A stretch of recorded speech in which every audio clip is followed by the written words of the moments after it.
Bora pro debate. Gente, o Atlético passou um mês sem vencer na Arena MRV, 3 empates, 1 derrota.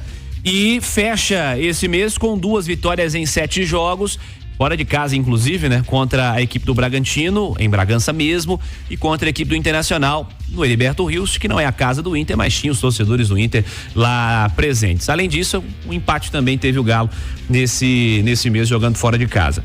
Ô Simões, muitos desfalques, superando um time, muitas alterações. É possível que nesse meio de semana, é possível não, o Atlético vai ter alguns retornos que vão diminuir um pouquinho esse prejuízo, suspensos e também o Vargas que volta após a eliminação do Chile. Desse Atlético que tropeçou bastante e que vem tendo dificuldades e que ontem empatou com o Atlético Goianiense, time da zona de rebaixamento em casa.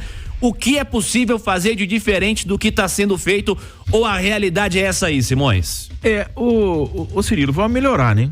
Vai aumentar o nível. Se puder ter o Vargas e o Scarpa e o Fux voltam com certeza, né? Se a gente pegar, eu acho interessante o seguinte, olha só. Desde o ano passado, o que a gente fala? Qual é a melhor dupla de ataque do futebol brasileiro? Paulinho Huck. Concorda, Léo? Sim. Tá. Olha só, como foi ingrata ontem a situação do Milito. O Matheus Mendes é reserva, o Mariano é reserva, o Igor Rabelo é reserva, o Rômulo é reserva, o Palácios é reserva, o Paulo Vitor é reserva. O Batalha é titular. O Batalha é titular, o Igor Gomes é reserva. Todo mundo ele é reserva. O Paulinho é titular e o Hulk é titular. Então ele tinha 3 titulares dos 11, né? Contando o goleiro. Aí, desses 3 titulares, ele tinha Hulk e Paulinho. Eu entendi o que o Hulk quis colocar, o Milito acho que até na entrevista coletiva destacou que são coisas que precisam ser conversadas. Ditas internamente, essa coisa toda, mas o que eu entendi do Hulk colocar é de que, numa situação dessa, manda a bola pra ele e pro Paulinho. O máximo de vezes possível. Ele tá muito marcado, ele perdeu muita bola. Quem tem mais chance de resolver o jogo pro Galo? O Hulk ou o Cadu?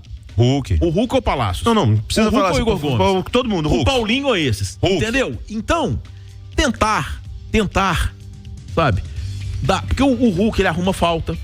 O Hulk, ele arruma gol. O gol do Atlético lá em Criciúma contra o Internacional, o Hulk arrumou.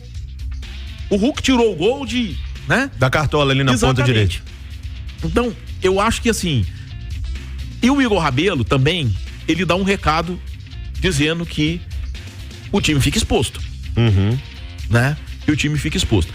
E você, jogando sob pressão, já do ponto de vista técnico, limitado em relação ao que você tem, sair atrás e dar tanto contra-ataque ao adversário, é o cenário ideal, Léo? Não é.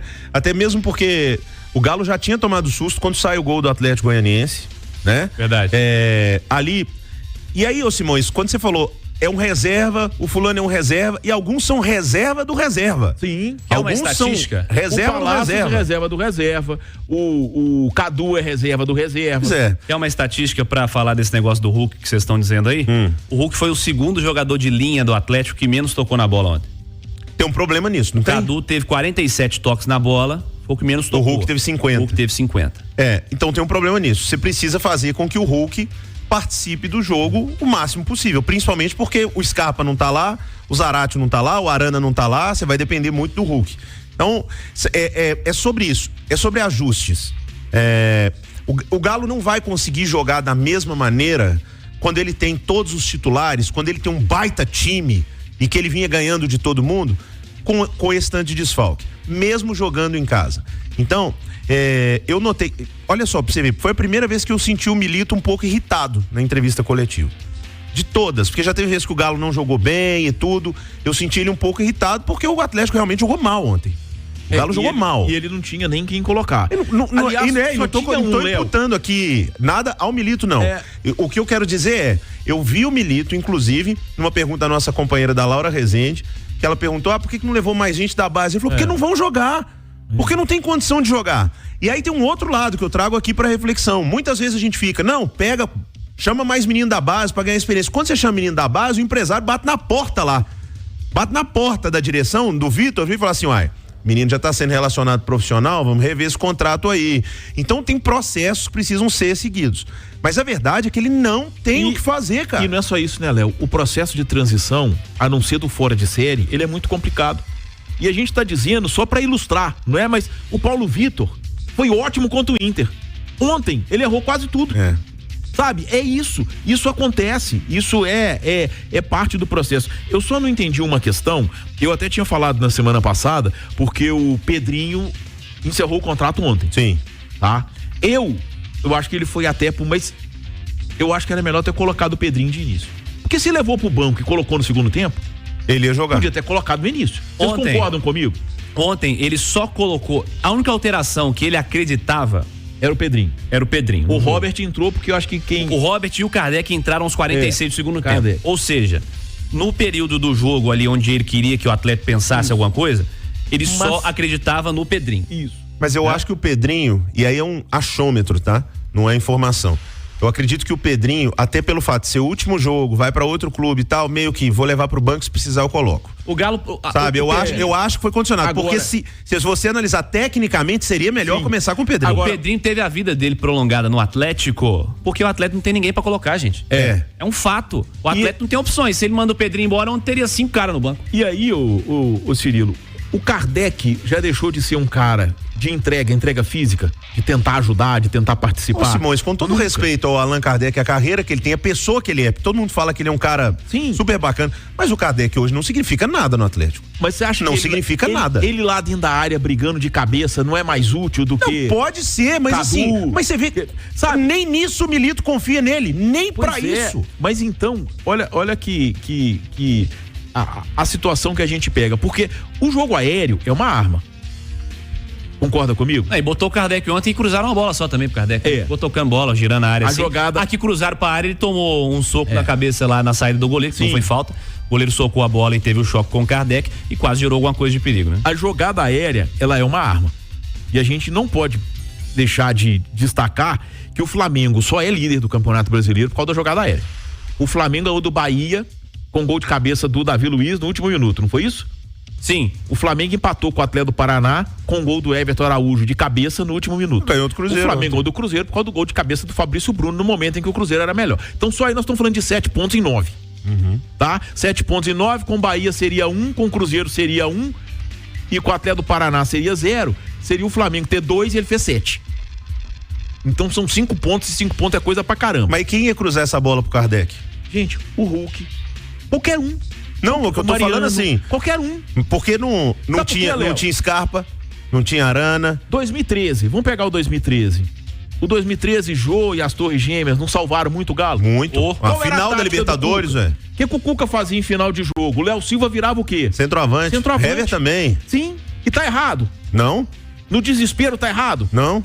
Se ele tivesse feito isso ontem, tava errado? Não. Enfiar lá o Igor Rabelo com o Kardec dentro da área e pingar a bola, não tá funcionando. Você precisa dos pontos, sabe? E eu acho que isso também faz parte. Quando tá dando tudo errado, você tenta algum caminho pra dar certo. Nós falamos sobre o jogo do Cruzeiro e o que representou a derrota no Maracanã, sobre diferenças técnicas, enfim.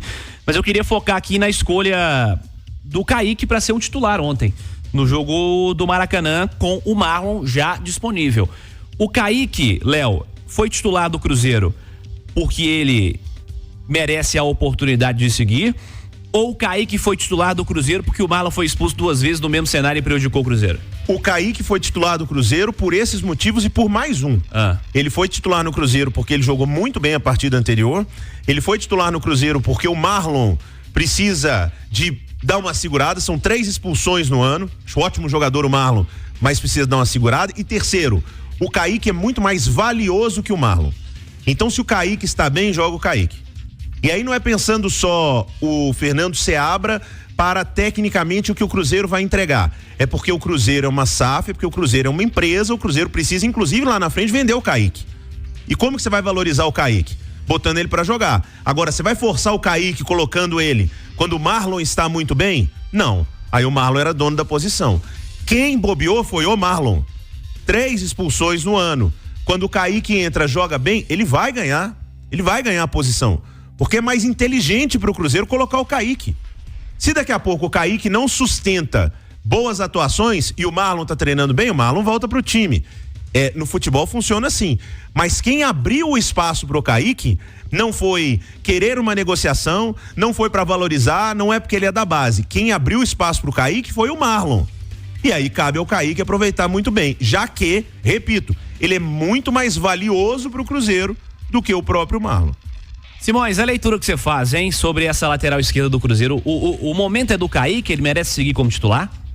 Ô Cirilo, eu acho que é uma situação, assim, eu vou colocar, eu acho que o Marlon, ele tem mais poder de marcação em bola aérea.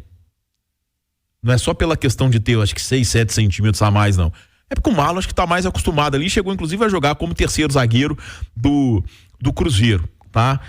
Eu acho que quando você tem bons jogadores, por mais que eles sejam da mesma posição e eles são superiores a alguns que você tem em outros locais, eu acho que vale a pena uma tentativa. Eu particularmente, e não é porque o Cruzeiro perdeu, e jogou até bem, mas eu acho que o Cruzeiro pode vir a ter uma dobra, principalmente nesse momento aí, que ainda tá sem os reforços, Kaique e Marlon.